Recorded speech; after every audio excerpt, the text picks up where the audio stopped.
How do you all do? I've only got 18 minutes, a whole life story in 18 minutes, so here I go. This is me 72 years ago at the Canadian National Exhibition. I was 4 years old.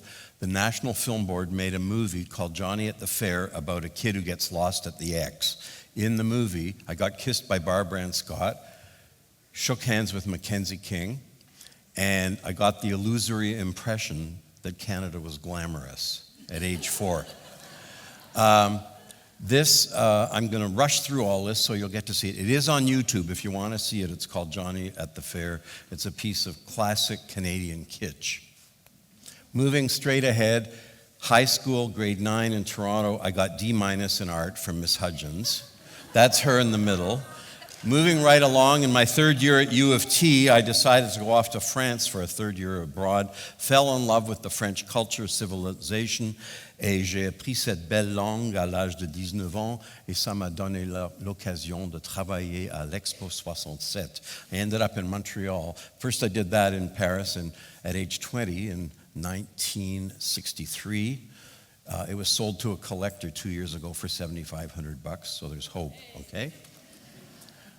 The best thing that ever happened to me in my youth was meeting Margaret Atwood. We were both counselors at Camp White Pine in Halliburton. She was called Peggy Nature. She ran the Nature Hut, and I was Charlie Arts and Crafts. I fell in love with her immediately. We became lifelong friends, and we still are. I went off to the Cranbrook Academy of Art north of Detroit to do a master's degree illustrating her poetry. And our work together has become benchmarks of Canadian artists and poets working together. The Journals of Susanna Moodie has been arguably hailed as our masterpiece. The original book, which was a huge folio of hand-printed serigraphs, sells for $15,000 a copy. There are a few copies of this later on that I'm going to sign for $40 if anybody's interested. And then came the big moment. I'd heard on the radio that Queen Elizabeth was coming to Niagara-on-the-Lake to open the new Shaw Festival Theatre. And I had an epiphany, and I woke up in the middle of the night. This was before Photoshop, and I found some old newspaper clippings, and I put the Queen on a moose. It caused a scandal. My dealer refused to show the paintings. This was Av, who is the great Canadian dealer. And I read somewhere that the Queen was coming to Niagara-on-the-Lake to open the Shaw Festival Theatre. I lived on a street called Shaw Street. I named my show The Other Shaw Festival. I never sold one painting, but the show made headlines around the world. Canada in royal rage over Queen on Moose. Monarchists threatened to slash canvases. Artists warned to stay indoors. The whole thing was hyped up. But since that time, I've made well over $1 million from images about the Queen on the Moose. I met her in London 2 years ago, and when I thanked her, this was the opening of Canada House, I said, "Your Majesty, this is such an honor. 45 years ago, I painted you seated on a moose.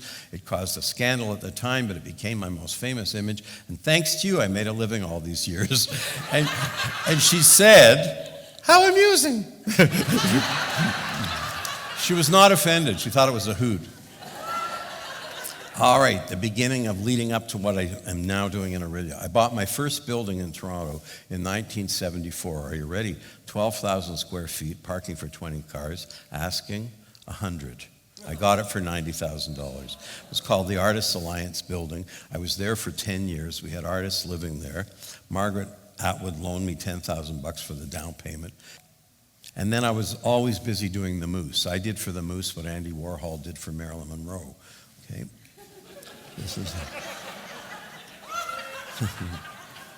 I lost everything in 1982. My friends thought I was going to kill myself. I got a phone call from Julian Porter who said the TTC was looking for someone to do a mural in the college subway, and they weren't happy with what they had gotten. I did this one called Hockey Nights in Canada with a K. It's still there after 35 years. My mom, that's her on the right, who was famous for her one-liners. When the CBC asked her what they thought of the mural, she said, "Well, it's the basement, but it's permanent." He didn't become a lawyer. He didn't become a doctor. What the hell, you know? She also said to me when I was 10 years old, "You want to paint? Paint the bridge chairs."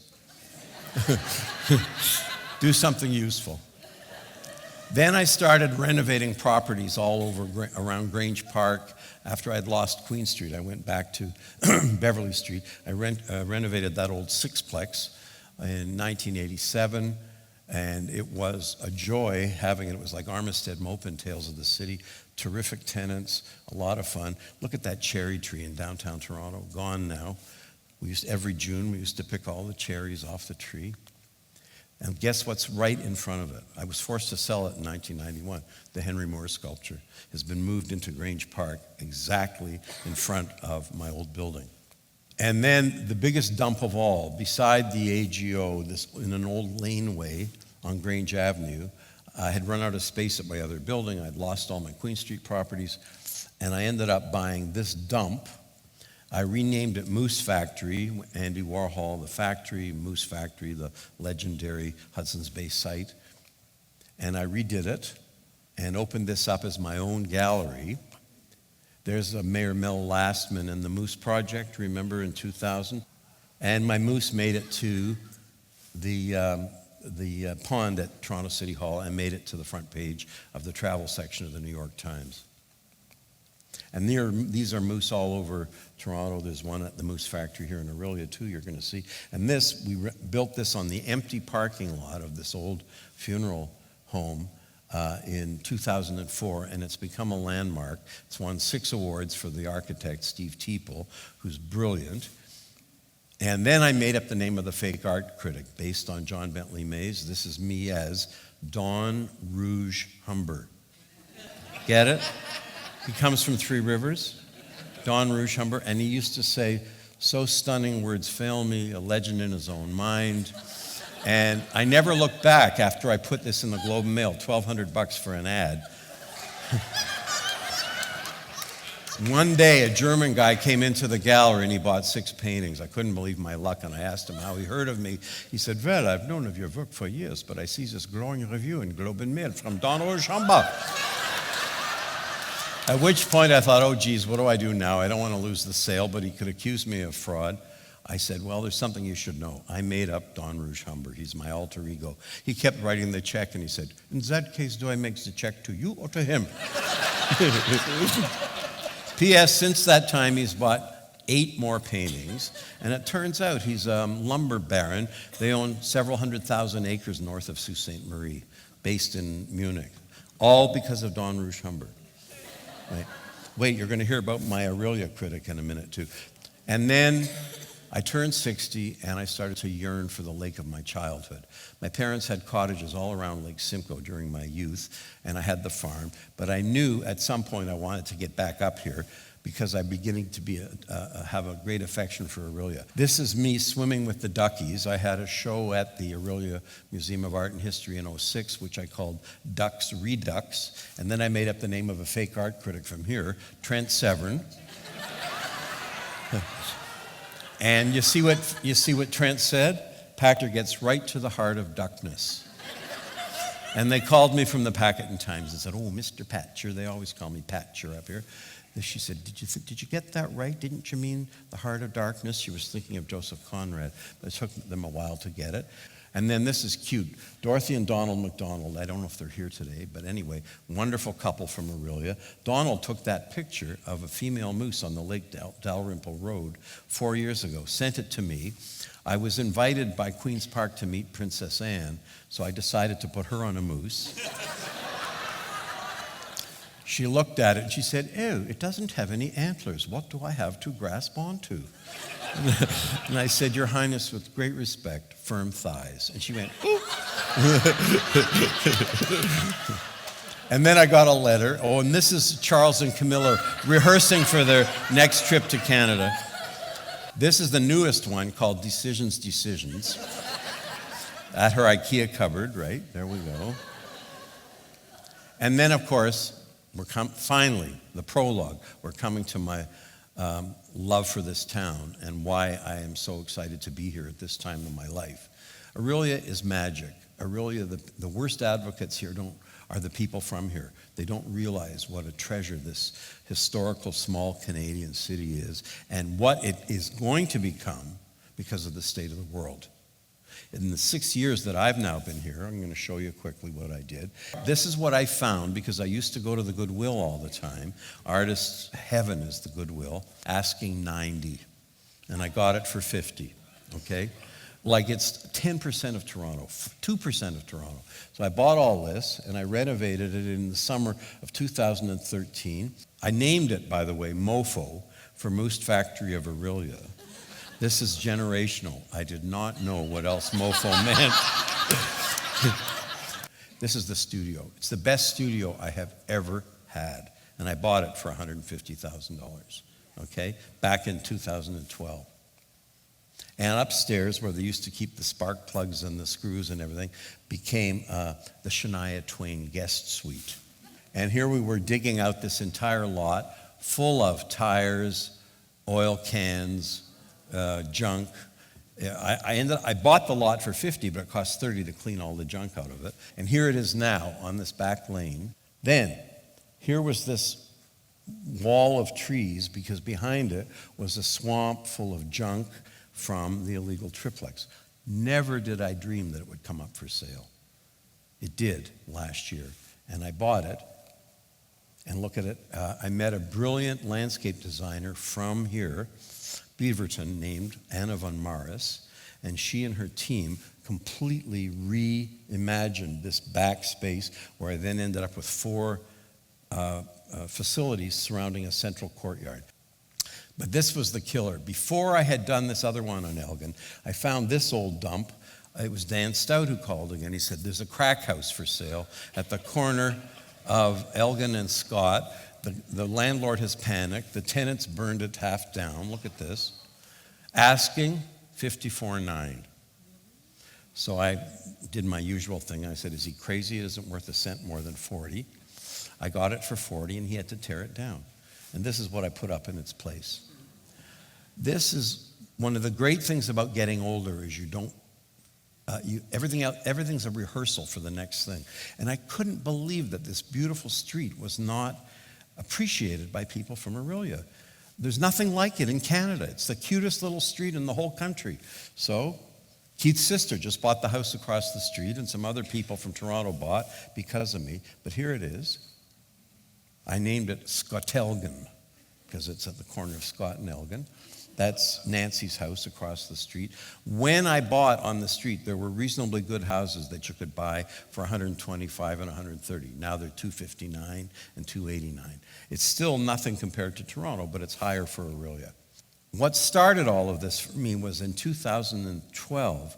I used to drive on Memorial Avenue all the time, coming off Highway 11, and I saw this incredible rolling hill site with these old buildings that looked like Yale or U of T. And everywhere you looked, no entry, forbidden this, forbidden that, with OPP cars. One October day, I walked down off Woodland Drive to the site, and I couldn't believe my eyes. This magnificent setting with 5,000 feet of lakefront and 250 acres, etc. And I had this crazy artist dream about recreating here what is in Banff.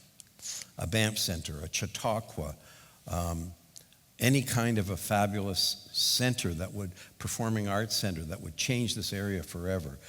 This is in Athens, Ohio, the Kennedy Art Museum, the exact same vintage, a town of 11,000 people, Ohio State University. This is what we could be doing at Huronia.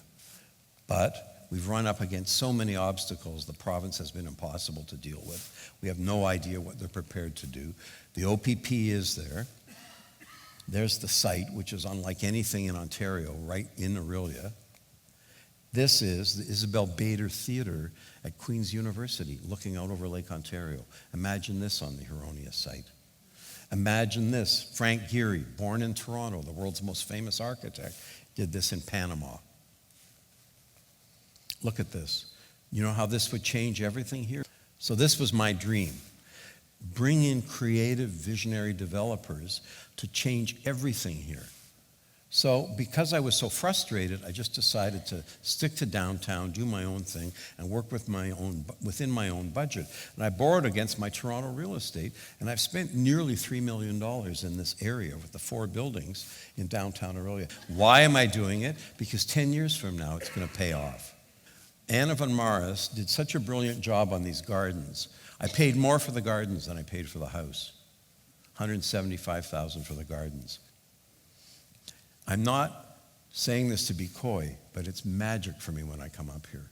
I love it so much. It's an hour north of the 401. It's such a great change from the city that I once knew that is gone now. And I meet all these lovely people up here. But summertime, as you all know, is magic. Again, an artist's entire life is based on enlightened benefactors. This is Nona MacDonald Heaslip. She would give $50 million to the project. So there's Nona, but the people like her who I count on, who have bought all my art, they're the kinds of people that I go to for this. Jeff Campbell is building the Matchadash Lofts, and he's done a brilliant job. His mom's an architect. This is going to change Orillia again exponentially in the next 10 years, and it's 90% sold out, and he's my neighbor. And there it is. It's terrific. And here's me painting. I paint in Orillia more than I paint anywhere else. It's quiet, it's spacious, the light is good, and I've done a whole new series because I have a show opening at the Winnipeg Art Gallery next year. Here's all the different moose paintings. This is called Crown Royal on the Rocks. Most of you are too young to remember, but in my years in high school in the 50s, whenever you got a detention, you went to the vice principal's office and that picture of her was hanging behind his desk. This is a dirty back lane in downtown Toronto where my existing moose factory is. And I had the good luck to meet a terrific Orillia contractor. He's going to be renovating this in downtown Toronto, so I'll still be bi-coastal. I'll come and go. Why am I doing it? I already own it. I could never afford to buy it. I bought the dump back in 1994 for $149,000. The entire building was just appraised by the bank for $5 million. So I can borrow against that to build this. And I met a young architect around the corner, and she's designed the interior of this. Look, this is going to be right beside the AGO in the heart of Toronto. So I will come and go from both. And I want to thank you. I hope I didn't go on for too long. It's a pleasure to share my adventures in this town with all of you, and the best is yet to come.